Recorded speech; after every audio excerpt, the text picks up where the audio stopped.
Good evening guys. ठंड तो बहुत है, लेकिन फिर भी चलिए हम लोग शुरू करते हैं बिना किसी देरी के। हमने लास्ट क्लास में जहाँ पर छोड़ा था उसी के आगे आज शुरू करेंगे। कुछ बच्चे पिछली क्लास में नहीं आ पाए थे, तो हम उनको 5 मिनट के अंदर कुछ रिकॉल करा देते हैं कि लास्ट क्लास में हमने क्या पढ़ा था। ठीक है, लास्ट का क्लास में हमने प्रस्तावना के विषय में पढ़ना शुरू किया था। उससे पहले हमने संविधान को सबसे पहले सीखा था कि संविधान क्या है। तो संविधान किसी भी देश का शासन चलाने के लिए प्रावधानों का संग्रह है, जहाँ पर शासन का अर्थ है सार्वजनिक जीवन का संचालन। ठीक है, ये सब हमने देख लिया था। मूल विधि है, सर्वोच्च विधि है, शक्ति का मानचित्र है, इन सब के बारे में हमने विस्तार से समझ लिया था। ठीक है, उसके बाद हमने समझा था संविधानवाद क्या है। संविधानवाद वही है जो संविधान के अनुसार शासन चलाया जाए जिस क्षेत्र में, वहाँ पे संविधानवाद होता है। उसकी कुछ प्रमुख शर्तें थी जो हमने बताई थी आपको: लोकतांत्रिक अवस्था, अधिकारों को मान्यता, ये सारे के सारे। उसके बाद एक नया टॉपिक हमने इसमें ऐड किया है, तो इसको थोड़ा एक्सप्लेन कर देता हूँ। संविधान को किस तरीके से लिखा गया है। तो संविधान है, संविधान को कई भागों में बांटा गया है। ठीक है, और उन भागों को कुछ अध्यायों में बांटा गया है, चैप्टर्स में बांटा गया है। कुछ भागों को अध्यायों में नहीं बांटा गया है। ठीक है, और अध्यायों को फिर अनुच्छेदों में बांटा गया है। तो कुछ अध्यायों को अनुच्छेद में बांटा गया है, और कुछ भाग जो अध्याय में नहीं बटे हुए हैं उन्हें भी अलग अलग अनुच्छेदों में बांट करके लिखा गया है। ठीक है दोस्तों, और उसके बाद अनुच्छेदों को कई खंडों में बांटा गया है, और उसके बाद उपखंडों में ज़रूरत के अनुसार बांटा गया है। ठीक है, और अनुसूची को संविधान के अंत में लिखी गई है, मतलब बाहर रखा गया है, संविधान के अंत में इसको लिखा गया है, और ये प्रावधानों की व्याख्या करता है। जो प्रावधान इसके अंतर्गत विस्तारित रूप से नहीं वर्णित किए जा सके हैं, उनकी व्याख्या को अनुसूची में लिखा गया है। उसके बाद हमने समझा था राज्य व्यवस्था क्या है। तो जो संविधान के व्यवहार में लागू होने पे जो उभर कर आते हैं मुद्दे, तो उनके लिए कानून बनाए जाते हैं या न्यायालय के निर्णय होते हैं, उन सबको राज्य व्यवस्था के अंतर्गत रखा जाता है।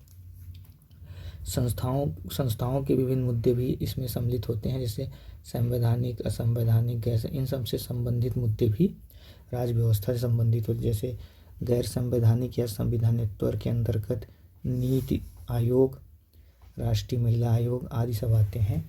और वहीं असंवैधानिक संस्थाओं के अंतर्गत खालिस्तान जैसे संस्थाएं आती हैं जो संविधान की विरोधी होती हैं। संविधान द्वारा सृजित संस्थाएं संवैधानिक संस्थाएं होती हैं। ठीक है, आगे बढ़ते हैं। ये एक तरीके का संविधान का परिचय है जो हमारा सिलेबस हो सकता है। इसके अंतर्गत हम पढ़ने वाले हैं प्रस्तावना को, जो हमने पढ़ लिया है। आज इसका अंतिम क्लास इसकी होगी। उसके बाद हम पढ़ेंगे मौलिक अधिकार, और बाकी सब जो लिखे हुए हैं एक एक करके सब पढ़ेंगे। ठीक है, आगे हम देखते हैं कि फिर हमने शुरू किया था प्रस्तावना। ठीक है, तो प्रस्तावना में हमने उसको विस्तार से पढ़ा था।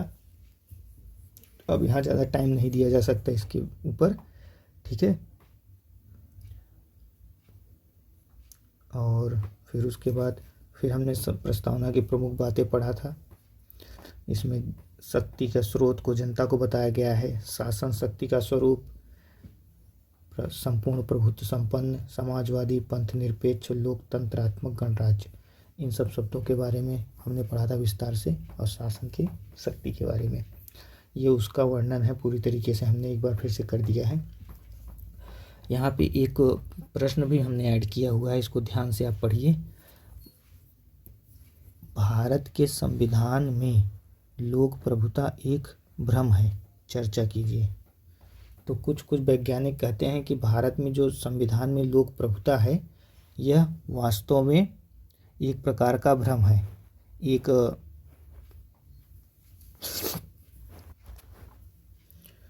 एक इस विषय के जानकार व्यक्ति हैं केसी वीर जी, जिनका ये कथन है कि भारत के संविधान में लोक प्रभुता यानी जनता का शासन एक प्रकार का भ्रम है। तो हम जैसे इस प्रश्न को सॉल्व करेंगे तो इसमें हम सबसे पहले डिमांड को करेंगे, उसके बाद इसके बॉडी पार्ट को, उसके बाद कंक्लूजन को। तो डिमांड में यानी जो इंट्रो पार्ट होगा इसमें हम भारत के संविधान को और लोक प्रभुता को जोड़ते हुए 2-4 लाइन लिखेंगे, यानी 20 से 30 वर्ड तक में इसको एक्सप्लेन करने की कोशिश करेंगे। ठीक है। उसके बाद अगले बॉडी पार्ट में हम 2 भागों में लिखेंगे। तो इसमें एक कह रहा है कि भारत के संविधान में लोक प्रभुता एक प्रकार का भ्रम है। तो हम सबसे पहले इस बात को एक्सप्लेन करेंगे कि यह किस प्रकार से भ्रम है, यानी किस तर्कों पे इसको भ्रम कह रहे हैं। ठीक है। उसके बाद दूसरे पार्ट में हम इसका खंडन करेंगे और कहेंगे कि नहीं, ऐसा बिल्कुल नहीं है। भारत में जो प्रस्तावना है, प्रस्तावना के अंतर्गत लोक प्रभुता का वर्णन है। इसको एक्सप्लेन करने की कोशिश करेंगे और बताएंगे कि किस प्रकार से भारत के संविधान में लोक प्रभुता है। और कंक्लूजन में हम बताएंगे कि ये व्यवहारिक स्थिति में और अच्छे से प्रमाणित हो सकता है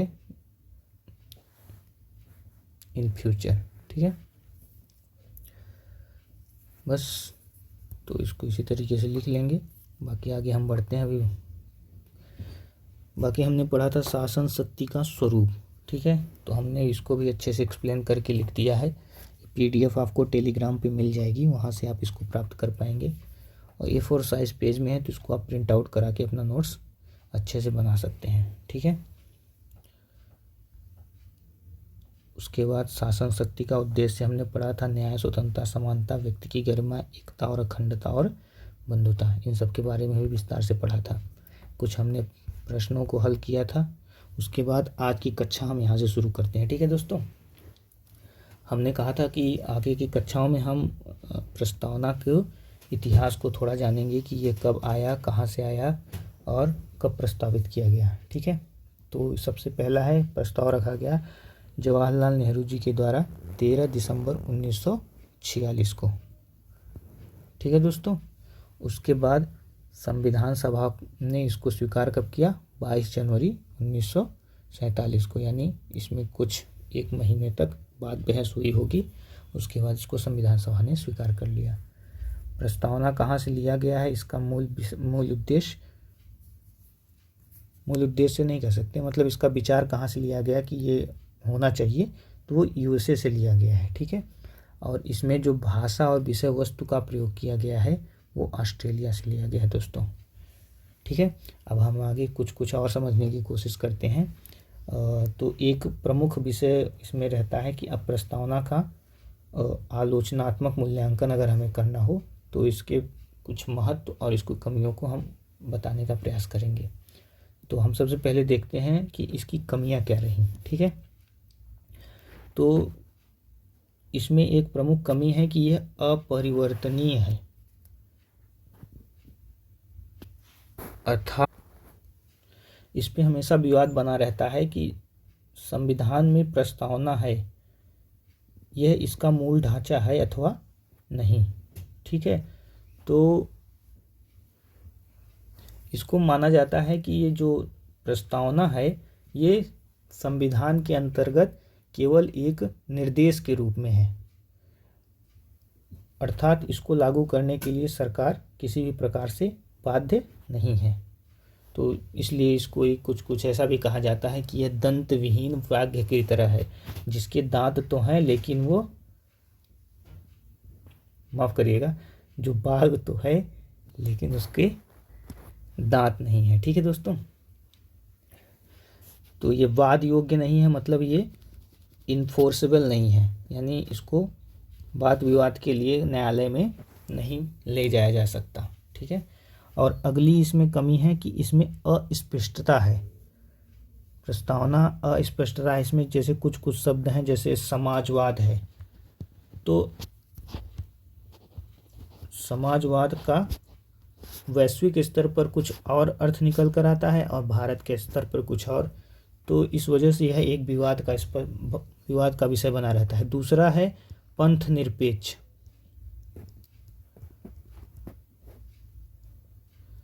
सेकुलर शब्द का वर्ड का यूज तो किया गया है, लेकिन उसका एक अर्थ होता है धर्मनिरपेक्ष,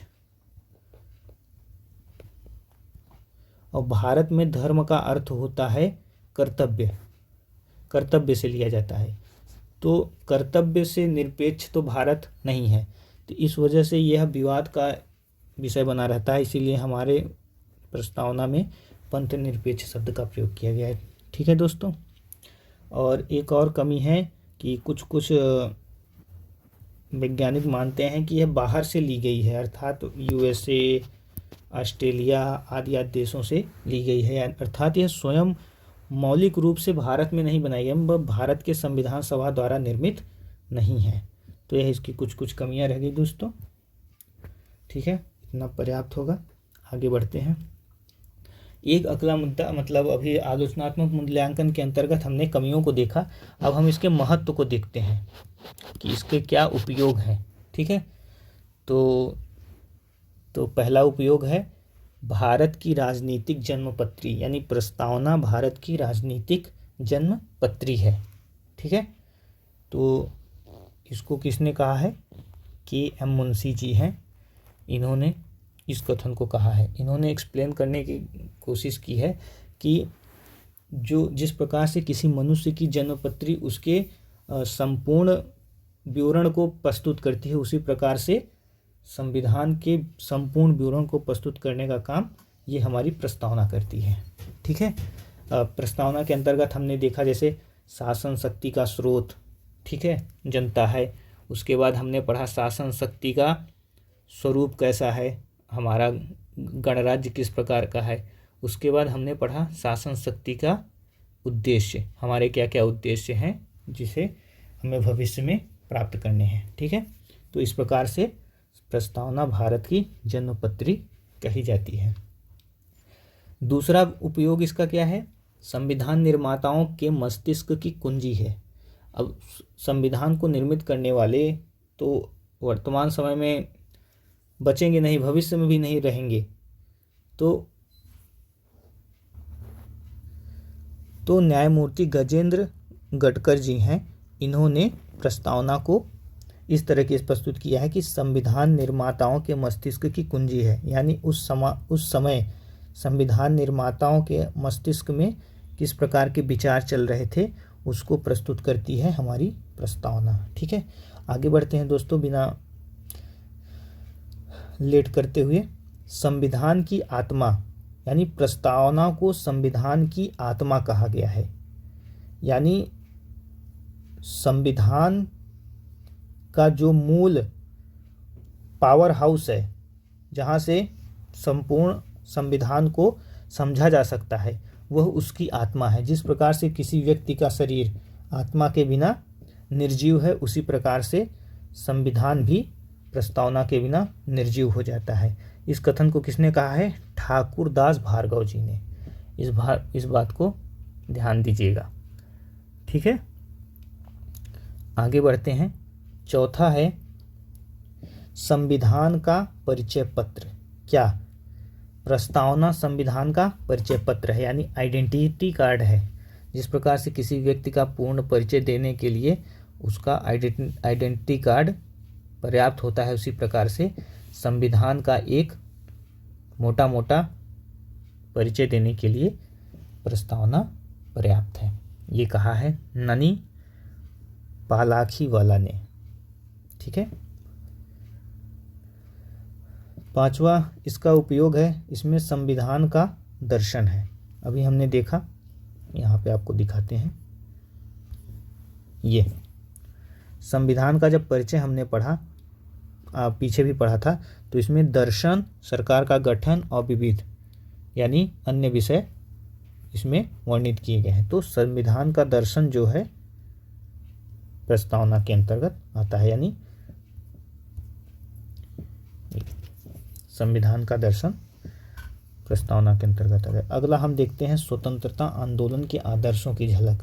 स्वतंत्रता आंदोलन के समय जो विभिन्न प्रकार के आदर्श उठे, स्वतंत्रता,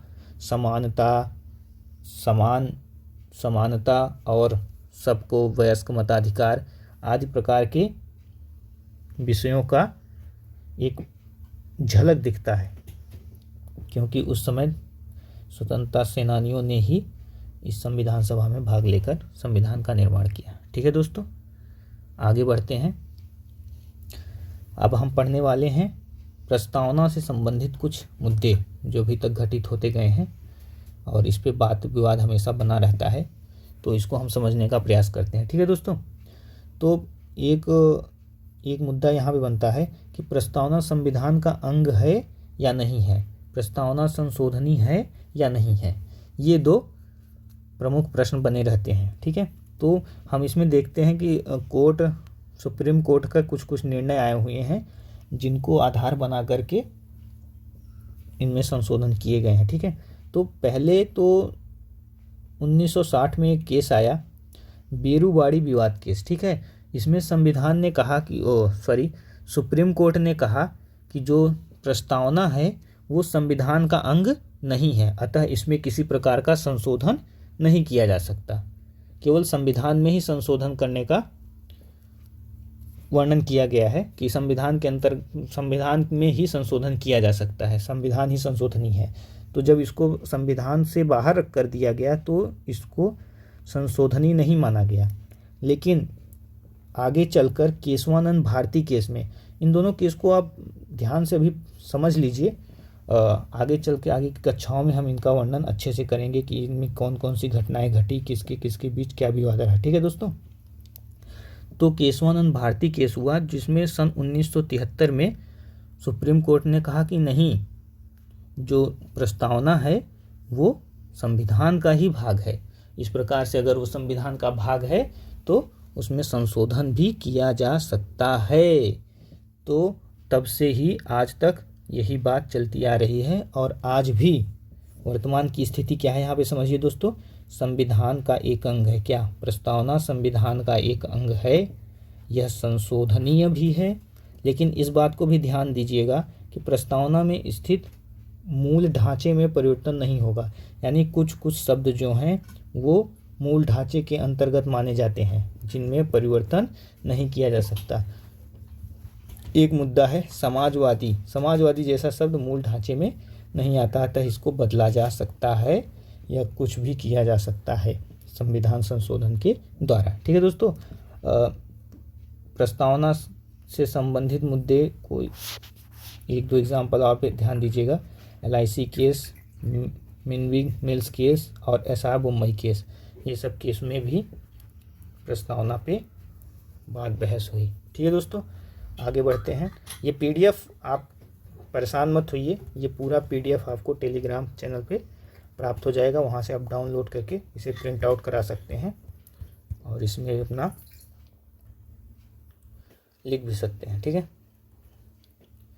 आगे हम देखते हैं कि इसमें संशोधन के विषय में क्या क्या बातें हैं। ठीक है, तो एक बात है इसमें कि ये एक बार अभी तक केवल हुआ है संशोधन, इस बात को ध्यान दीजिएगा। कभी कभी प्रश्न आ जाता है कि प्रस्तावना में कितने बार संशोधन किए जा चुके हैं, 1 बार 2 बार 3 बार, तो 1 बार। ठीक है, अगला 1 बार कब किया गया, तो 42वां संशोधन सन 1976। दोस्तों हमेशा ध्यान दीजिएगा, ये बहुत इम्पोर्टेंट हो जाता है, सन 1976 में। इसीलिए संविधान को मिनी कॉन्स्टिट्यूशन भी कहा जाता है, लघु संविधान, जिसमें अनेक परिवर्तन होने के कारण इसे लघु संविधान कहा गया। ठीक है, इसमें क्या क्या परिवर्तन किए गए ये भी एक प्रमुख विषय रहता है, क्वेश्चन बनते रहते हैं। इसमें 3 विचार जोड़े गए हैं दोस्तों, तो यहाँ पे हमने हाईलाइट कर रखा है, ध्यान से समझिए। समाजवादी, पंथनिरपेक्ष और अखंडता, ये 3 विचार को जोड़े गए हैं। लेकिन इस बात को और अच्छे से ध्यान देने की ज़रूरत है कि इसमें कुल 4 शब्द जोड़े गए हैं। ठीक है, एक है समाजवादी, दूसरा पंथनिरपेक्ष, ये तीसरा शब्द है और, ठीक है, और चौथा अखंडता। हम यहाँ पे लिख दे रहे हैं 1 2 3 4। ये कोई पूछने की बात नहीं है, लेकिन फिर भी पूछे जाते हैं, तो सब ध्यान दीजिएगा। ये पंथ निरपेक्ष और अखंडता, इतने शब्दों में बदलाव किया गया है। ठीक है, आगे बढ़ते हैं। हम एक मेंस का क्वेश्चन लेते हैं दोस्तों। ठीक है, ये प्रीवियस ईयर में आया हुआ क्वेश्चन है। उद्देशिका में शब्द गणराज्य के साथ जुड़े प्रत्येक विशेषण पर चर्चा कीजिए। अब आप हैरान हो गए कि ये विशेषण कहाँ से आ गया। अब यहाँ पे देखिए विशेषण शब्द आ गया, तो अब हम हैरान हो गए कि यहाँ पे संज्ञा सर्वनाम विशेषण कहाँ से आ गया। लेकिन ये बहुत ही आसान क्वेश्चन है, अगर आपने ध्यान से पढ़ा होगा तो। ये विशेषण क्या होता है? विशेषण होता है किसी शब्द की विशेषता बताने वाला। ठीक है, जो इसने कहा है उद्देशिका में शब्द गणराज्य के साथ जुड़े प्रत्येक विशेषण पर चर्चा करें। ठीक है, तो गणराज्य के साथ जुड़े प्रत्येक विशेषण पर चर्चा करें। एक बार हम प्रस्तावना के पास आते हैं, तो देखिए यहाँ पे हाईलाइट करता हूँ। ठीक है, ये है गणराज्य। तो गणराज्य की विशेषता बताने वाले कौन कौन से शब्द इसमें प्रयोग किए गए हैं। ठीक है, तो एक है संपूर्ण प्रभुत्व संपन्न, समाजवादी, पंथ निरपेक्ष और लोकतंत्रात्मक। तो जैसे इस प्रश्न को हल करना होगा, तो हम सबसे पहले मूल विषय में उद्देशिका का वर्णन कर सकते हैं। ठीक है, या फिर गणराज्य का भी वर्णन कर सकते हैं। ठीक है, किसी भी एक विषय को या फिर दोनों शब्दों को मूल विषय में रखेंगे तो ये पहला भाग हो जाएगा। दूसरे भाग में हम इसके गणराज्य के विशेषणों को लिखेंगे, जैसे संपूर्ण प्रभुत्व संपन्न,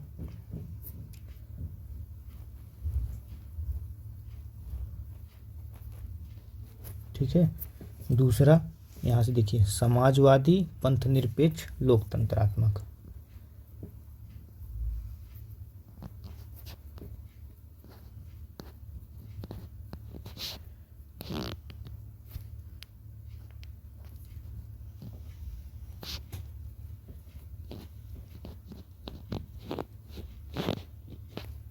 तो मुख्य विषय में हम इनको वर्णित करेंगे कि ये वर्ड क्या क्या है और ये किस प्रकार से गणराज्य की विशेषता बता रहे हैं और ये उसके विशेषण हैं। उसके बाद हम अंतिम में लिखेंगे निष्कर्ष। ठीक है,